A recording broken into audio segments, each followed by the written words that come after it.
Hi everybody, I'm Bonnie Campbell with ProjectStrong.ca, and here we are ready for Strong at Home workout number 11. Aya's having a nice nap on the couch while we get our workout done. Okay, so we're going to start with our warm-up today. We're going to do 3 rounds of stuff that's going to get our heart rate going. So we're going to start with a toe tap. So I've just got a little blue disc here. So we're going to do 10 toe taps using a little target. You can use whatever you can find, a pillow, whatever you might have, a book, or even your weight today. So 10 toe taps.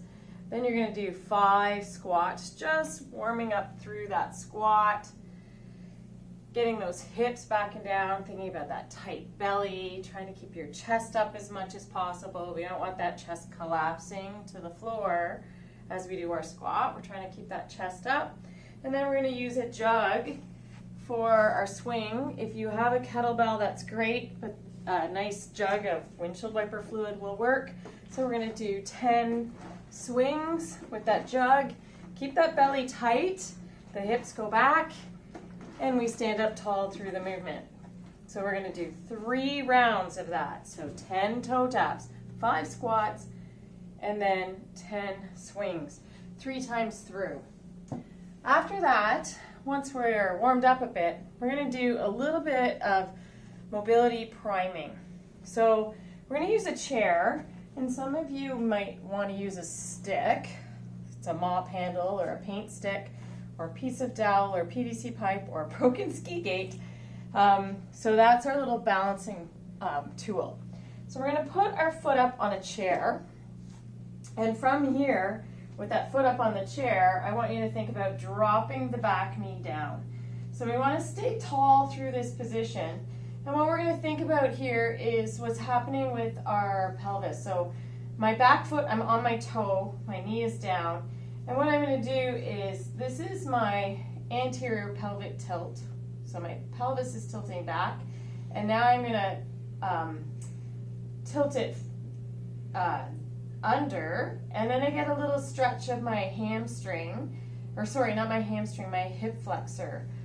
So I'm going to send my hip back and tilt back. So I'm going to go through 5 of these anterior and posterior pelvic tilts, and we'll feel a little bit of that stretch in that hip flexor. So then the next thing I'm going to do, this foot that's up on the chair, we're going to extend it straight out. With that toe flexed up, we're going to think about pivoting that toe in like a little semicircle. So I'm going to turn my toe out as far as I can, thinking about the baby toe going towards the floor on that side. And then I'm going to turn my foot back in so the big toe is trying to come to the floor on that side. And I'm going to go through that position 5 times, turning my flexed toe up and down. So you should feel some mobility and stretching through the hip as you work through that position. So you notice I still have my stick here for balance. So the next thing that I'm going to do is a hamstring pulse. So I'm going to think about that tall spine, flat back, tight belly, and I'm going to send my hip back. So as I send my hip back, I get a little stretch to that hamstring and I'm coming up. And I'm going to do that 5 times. So send the hip back and up. Send the hip back and up. So some of you will feel that stretch through the hamstring. Some of you might get it down into your calves a little bit, which is good, especially with all the walking that we've all been trying to get out to do. So 5 of those, and then we go through that whole series again on our other side. And then one last activity that we're going to do for our warm-up is we're going to warm up our glute bridge a little bit, and that's going to fire into our glutes. So we're going to get down on the floor into our glute bridge position, and we're going to go through 4 positions. We're going to do 5 reps in the 4 positions. So the first position, feet are in line with our hips. Remember glute bridge, when we don't have any weights, our hands are out at 45 degrees and our palms are up. So we're going to think about pressing the head into the floor, shoulders into the floor, and then we're going to bridge up. lifting those hips up off the ground. So we're going to do 5 in this position. Then our next position is we're going to put our feet together and we're going to let our knees fall apart and do 5 in that position. Once we've done 5 in that position, the next position is feet go out, knees go in. Okay? Same thing, bridge up in that position. You're going to do 5 here again. And then our last position of our 4-position glute bridge is feet and knees together. And we're going to do 5 bridges with our feet and our knees together. And that is the end of our warm-up.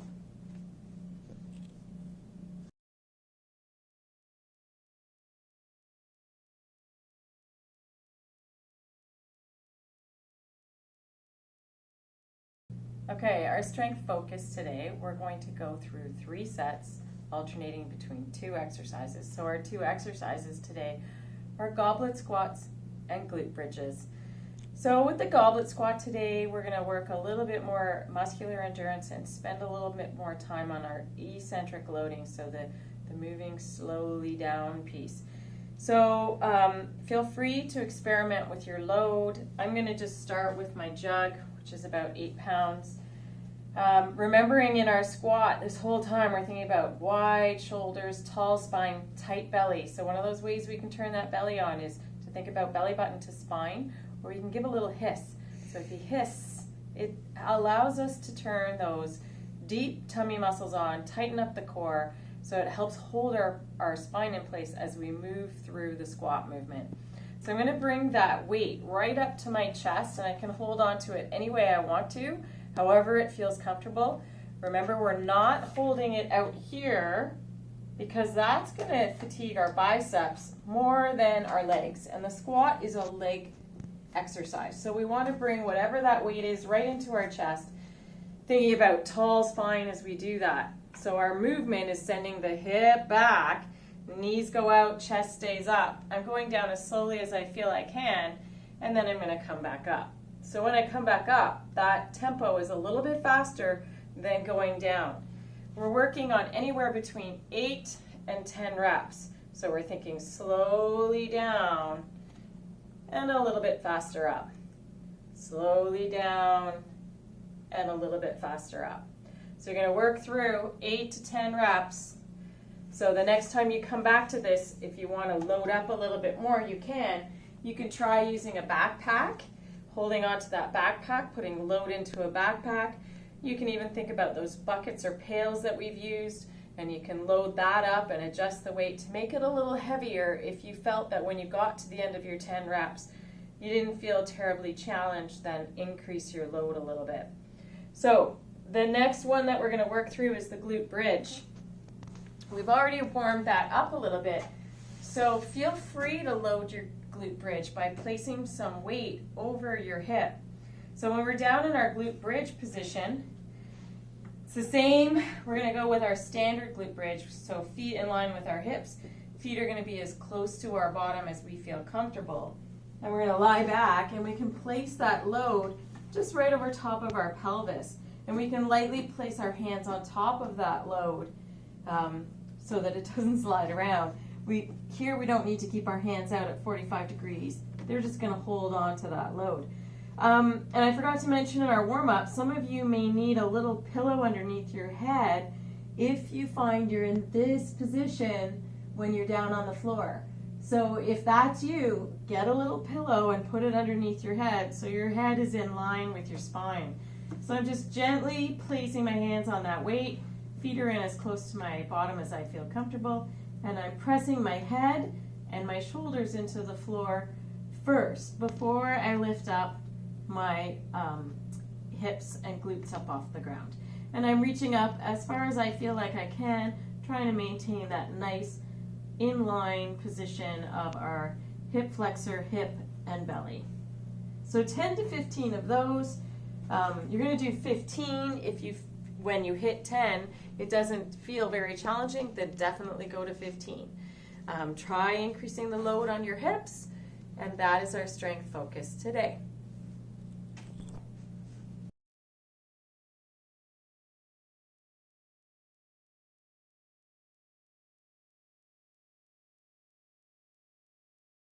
Okay, here we are with our conditioning workout. So today you're going to need, I like the jug for this, it's like the kettlebell. If you have a kettlebell, it's great. But we're going to need something like this that has a handle. So we are going to work through 3 rounds of this list at a nice, continuous, steady pace.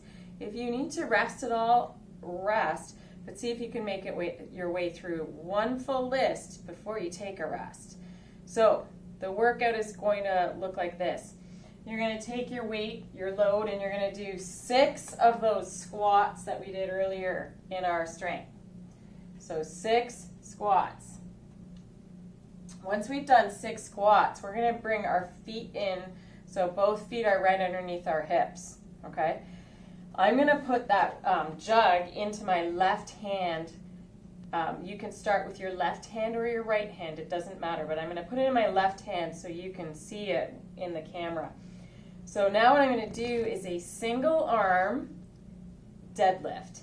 So feet are right underneath my hips. My spine is nice and tall. My hips go back. My chest stays up as much as possible. And I'm lowering down, attempting to get that jug towards the floor. Doesn't have to touch the floor. If I get any pain, so I might end up stopping here and then I stand back up. So basically I'm taking that jug towards the floor and back up. And what I want to make sure here is that my shoulders stay level. When we work single arms, we often end up like this or like this because we've got a load and we think we have to crank it up there. So I want you to think about shoulders down and wide and level. So 6 of those deadlifts. And then you're going to find a place in your home, and you may decide, if the weather's nice when you get around to this workout, you may decide to do this on your driveway and walk up and down your driveway or up and down your street. Or you can just find that hallway in your house, and you're going to turn and walk, thinking about tall spine, wide shoulders. So in my case, I can walk down the hallway, keeping that in my hand for roughly 40 feet, okay, staying in my left hand. Once I've done 40 feet of my suitcase carry, so I'm thinking wide shoulders, level shoulders, just walking nice and tall, then I'm going to switch hands, do 6 deadlifts, single arm deadlifts with my other hand, and then I'm going to go for another 40-foot walk. Level shoulders, tall spine, 40-foot walk. You're going to find that place in your home where you can pace and do 40 feet. And then once you've done that, you're back to your 6 squats. Okay? We start that list all over again. So we're going to go through 3 rounds of that, trying to move at a nice steady pace. And that's your workout for today. Once you've completed your workout today, go back to our mobility piece with the foot on the chair that we did in our warm-up. So into that lunge. I'll switch the other leg. Into that lunge. Okay? Tall spine. Drop that knee down, and we're going to do that posterior or anterior or posterior pelvic tilt. Stretch out the front of that hip flexor. So we're going to do about 5 of those. Then we'll put our foot up on the chair. Rotate that toe. And then we'll do some of those hamstring pulses and stretch through that hamstring a little bit. Okay? So you want to spend a little bit of time repeating that mobility we did at the very beginning. So that's your workout for today. Thank you for joining me and Aya. And don't forget to like and subscribe and share with your friends. Thanks so much.